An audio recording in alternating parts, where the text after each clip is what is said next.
Oh, howdy all, grab yourself a drink. It is time for some Path of Exile 2 discussion. Today, we're going to be talking about one of the nasty shenanigans that you can get caught up with when you're trading in Path of Exile 2 using both the instant trade system and also the old system, which still technically is there, but practically no one's using it, so it doesn't really matter that much. This is that the system is currently tremendously undervaluing Orbs of Annulment when it comes to trades. Now, at the time I'm recording this video, it's Orbs of Annulment, but by the time you're watching it, especially if the video's been up for a few days or a few weeks or a few months, it might be a different currency by then.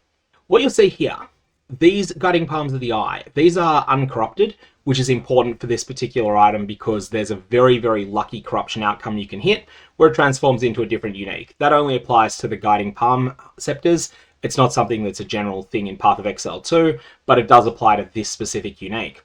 So there's quite a bit of value to these items, and a lot of people will buy a bunch of them, trying to chase that lucky corruption outcome. Well, what we see here, 3 Orbs of Annulment, 3 Orbs of Annulment, 3 Orbs of Annulment, and there's a whole bunch of them listed at 3 Orbs of Annulment. Then eventually we go to 4 Orbs of Annulment, and if we keep scrolling down, we'll see lots of them at 4 Orbs of Annulment. Then we're going to see them jump up to 5 Orbs of Annulment. But what I want you to pay attention to is what happens when we find the breakpoint between 3 and 4 Orbs of Annulment, because something kind of interesting is going to happen. You're not going to see anything in between 3 Orbs of Annulment and 4 Orbs of Annulment. However, those of you who've been paying close attention to the Trade League economy in Path of Exile 2 might know that at the time I'm recording this video, an Orb of Annulment is worth 52 Exalted Orbs. So we're going from 156 Exalts up to 208. Surely there are some listings in between, right? Right? Well, let's have a look. Oh, there's a listing at 160 Exalted Orbs. The time I'm recording this, that is 3.08 Orbs of Annulment. 170, that's pretty much 3.25 Orbs of Annulment. Another one at 170. Another one at 175, so now we're looking more 3.25 Orbs of Annulment. 180, getting close to 3.45 or so. What is going on here? Why are these not showing up when we look here? And that is the heart of the shenanigans people are playing with trade at the moment. Orbs of Annulment have exploded in price over the last weekend. The primary reason for this is that perfect Orbs of Augmentation are incredibly strong. These are an absolutely phenomenal crafting tool, and when you're using them in conjunction with Orbs of Annulment, you can get pretty much 2 perfect modifiers on a magic item, and this is something that you can do just by alternating, Orb of Augmentation, am I happy with the result? Nope, annul it off. Reapply perfect Orb of Augmentation. Keep doing this until you've got the perfect 2 mods to start your item, and then from there you can use things that are a bit less RNG. Now, normally speaking, you'd probably reach this situation of getting 2 perfect mods on an item without the use of perfect Orbs of Augmentation, perfect Orbs of Transmutation. What you would instead use is the recombination system. However, when you're using bases that are extremely precious, it then becomes more economical to do it via perfect Orb of Augmentation and annulment orbs. This is something that people have started doing a lot more over the last weekend. And so we've seen a massive increase in the trade value of the more in demand component. See, the perfect Orb of Augmentation is a lot of the power of this system, but it's pretty common, and so it's not very expensive. Whereas the Orb of Annulment is quite a bit rarer than the Divine Orb. Seems like 2.5 times as rare as the Divine. And so it's the part that's in more demand out of the 2. And as a result, it ends up being the one that is more limiting for this craft. So we've seen an explosion in price of the Orb of Annulment over the weekend, and that has had some consequences. The trade website has not updated quickly enough, the back end of the trade website. This has been an ongoing problem with Path of Exile 1 for a long period of time, and it shows up in Path of Exile 2 as well. Sometimes it'll be Orb of Annulment, sometimes in Path of Exile 1, actually quite often in Path of Exile 1, it's Cartographer's Chisels, which don't exist in POE2. There's all sorts of other currencies it can be.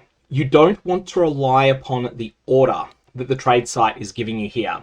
Now, in Path of Exile 1, a new tool was added to try and deal with this, and that was the ability to choose what currencies items will be shown as in listings. Now, you've still got this in Path of Exile 2, but there's a little bit of a limitation to it.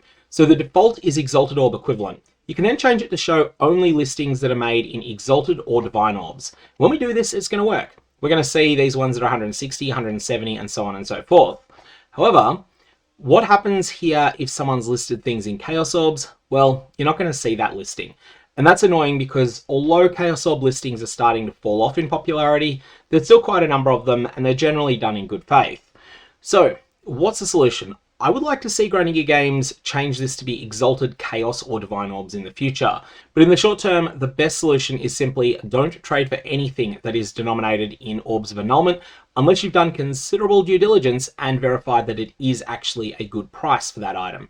If it's not, then trade in something else instead. Have a look for one of the other listings and maybe use this option to show only things that are listed in Exalts or Divines.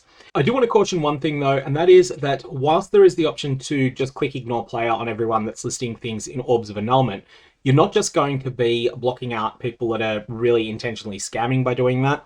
What happens is that because the Trade League economy is such a PvP cutthroat environment, people end up having to copy these sorts of strategies even if they don't really want to participate. So I have no idea whether this person here is one of the people who really started this trend, one of the people who has a dozen live searches up, looking for every single listing that's made that might be in Exalted Orbs or Chaos Orbs that's underpriced, because they see all these Orbs of Annulment listings and think, oh yeah, I'll undercut 3 Orbs of Annulment by listing it at 24 Chaos. And then it's instantly purchased and then relisted. You can't tell whether there's someone that's doing that or whether there's someone that's just saying, I can't beat all these people, so I have to join them, because if I don't join them, then my listing is never ever going to be seen. Something I would really like to see Grinding Gear Games do that would deal with a lot of these problems is having the ability to have a temporary ignore. So you're not regarding someone as once a scammer, forever a scammer, but you've got the option of just saying, you know what, I don't want to see your listings for 72 hours. After that, all is forgiven. I think that would be a really useful upgrade to the trade features as well. And you wouldn't feel bad about hitting it when you just don't want to see a particular listing again, because there's something about that item that just means it's unsuitable for your build, but it's not something that you can easily filter out with a search. So that's something else I'd like to see done as a way of trying to address this problem. But fundamentally, the most important thing is keeping in mind that the price ratios that are used on the trade website, they're not tied to the currency exchange API or anything along those lines. They just get manually updated by Grinding Gear Games, I believe, on New Zealand workdays. And when that doesn't happen, we end up with a bit of a mess like this. It's mostly over weekends. It can be really bad. It can cost you a lot of currency if you fall for it. So keep these shenanigans in mind, and hopefully you'll end up not making any costly mistakes along these lines. I'm going to leave it there. May any guiding palm scepters that you happen to corrupt into interesting new unique items like the Palm of the Dreamer. I'm not sure the exact mechanics of this. Some people have said that it requires an Omen of Corruption. Some people have said it does not require an Omen of Corruption, but it is definitely the case that this is a rare outcome that you can get when you apply a Vile Orb to any of the guiding palm scepters. And if you do wind up getting one of these, it will be both a very interesting result to your Vile Orb and also a very lucrative result.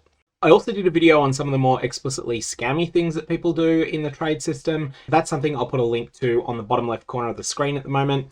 This is something that I put out before the league started. All of these shenanigans are afoot to some extent, some of them more than others. So it's important to note that this only really applies when you go to someone's hideout, you buy the item that you've requested, they can't scam you on that, and then you buy other items from their various listing tabs that they've got there.